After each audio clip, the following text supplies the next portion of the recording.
Good evening, trustees, Superintendent Ozerani, members of the Cabinet, and members of the audience. I am Amy Stratton, Director of Curriculum Assessment and Accountability, and tonight I will review our state assessment data from the CAASPP assessment system, as well as present an update to meet the requirements of SB 359 Mathematics Placement of ninth grade students. California Department of Education has released the data from our state student assessments from the spring 2022 administration. The results discussed tonight reflect all students who were tested spring of 2022. The state assessment is administered in grades 3 through 8 and 11 for English Language Arts and Mathematics, grades 5, 8, and once in high school for science. The summative LPAC is administered to all EL students in grades TK through 12 up until the time they have reclassified. Let's do a quick look back of the last 4 years. The 2019 school year was the last year state testing occurred before the pandemic, with no disruptions. Spring of 2020, schools were closed and state testing was suspended. During the 2021 school year, students took the state test either at home or at school. The 2022 school year, students were back on campus. So what does this mean, and how does this impact state testing? Starting with students who were in kindergarten in 2019.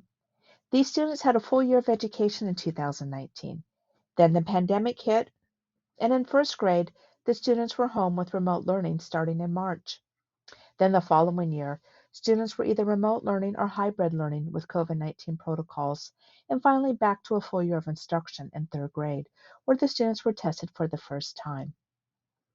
Another example are students who were in fifth grade before the pandemic. 2019 was regular testing. Then students did not test in 2020. They were either in remote learning or hybrid learning as seventh graders and tested at school or at home. And it wasn't until 2022 where they were tested in eighth grade after a full year of instruction. Similarly, for our high school students tested in a normal environment in 2019, experienced about a year and a half of either remote learning or hybrid learning, and tested again as 11th graders after a full year of learning. Now, let's look at the data. We will consider the data from two different perspectives: how we are doing since before the pandemic and how much we've gained from last year. Even though we have not gone back to the pre-pandemic performance, our all-student group had an increase of almost 4%. EL students increased almost 4%. Students with disabilities increased just over 2%. And our students identified as socioeconomically disadvantaged grew over 3%. Too few of our homeless and foster youth students are tested in 2021, so we have no comparative data. This slide shows grade level performance in ELA and indicates the following: orange, not meeting standard; yellow, nearly met; green, met standard; blue, exceeded standard. It is evident that we have a lot of work to do as we go back to meeting and exceeding our performance in the pre-pandemic years. Now on to math. All student subgroup had an increase of almost 4%. EL students increased almost 3%. Students with disabilities increased over 2%. And our students identified as socioeconomic disadvantage grew by over 2%. Too few foster youth and homeless students tested in 2021, so we have no comparative data. This data is the same as ELA, and each of the colors show the proficiency levels. When considering the data for science, we see a similar trend in both English Language Arts and Mathematics. All student group had an increase of almost 2%. EL students increased almost 1.5%. Students with disabilities increased 2.5%, and our students identified as socioeconomic grew almost 1%. Too few foster youth and homeless students tested in 2021, so we have no comparative data. What is different in science that we do not see in ELA or math is that a majority of our students are in the nearly met category, the yellow bar. This is pretty consistent across the district.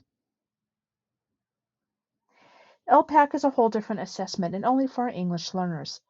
All student group shows little increase across the subgroups. Now on for an update on the California State Dashboard. The California Dashboard, when released, will review the following data: academic indicator, college and career indicator, high school graduation rate, chronic absenteeism rate, and the suspension rate. The state dashboard is projected to be released in December. Now on to SB 359. SB 359 requires the board to be updated yearly on which courses our ninth grade students are taking in mathematics. There are approximately 760 ninth grade students currently enrolled in MJUSD. Of those students, 70% of the students are enrolled in Integrated Math 1. 24% of the students are enrolled in Integrated Math 1A, which is a 2-year Integrated Math 1 program. Just under 1% of our students are in Accelerated Math class with Integrated 2, and about 5% of our students are in courses designed for special education. We see that due to the disruption of distance learning, fewer students are enrolled in Integrated 2 in the ninth grade this year. When considering our enrollment of our English learners, slightly more than half of our English learners are enrolled in the 2-year Integrated Math 1 course. The data from 21-22 compared to 22-23 is very similar. When considering our students with special needs, we had more students enrolled in 1-year Integrated Math course during the 2021 school year than we did in 22-23. When considering race and ethnicity, we focus on the percentage of students in Integrated 2, showing advanced math skills. The data shows that less than 2% of any particular subgroup is in this course. However, a large number of each subgroup appears to be in the 2-year Math 1 course. Digging deeper, this is much higher as the course is only offered at Lyndhurst High School, and there is data to indicate almost a 50-50 split.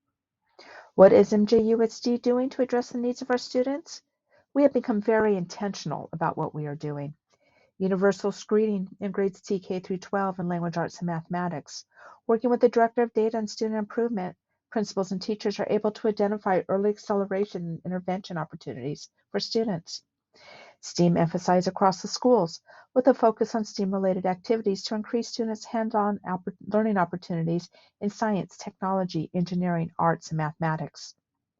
Coding across TK through 6 and after school. This is a new and exciting opportunity as we have found several teachers who have already started doing this work and is now coming together to expand it to other sites. A big shout out to our teachers and science coach for this work. The expansion of TK across multiple sites. We're focusing on training for our TK teachers with assessment and student supports. Veteran combo teachers are coming together to help train and provide supports to our new teachers teaching combo classes. We are working on our TK3 literacy plan with a focus to ensure that all students are reading at grade level by the end of 3rd grade by 25-26. We are using Elevation to help monitor our progress in our EL students, which will allow our staff to communicate with students and parents on areas where more support is needed for our English language acquisition. The implementation of AVID in grades 6 through 12, reintroduced to support college-going culture for first-generation students. Honor courses in our middle school. We started this year with honors 7th grade math and will be introducing ELA science and social studies very soon.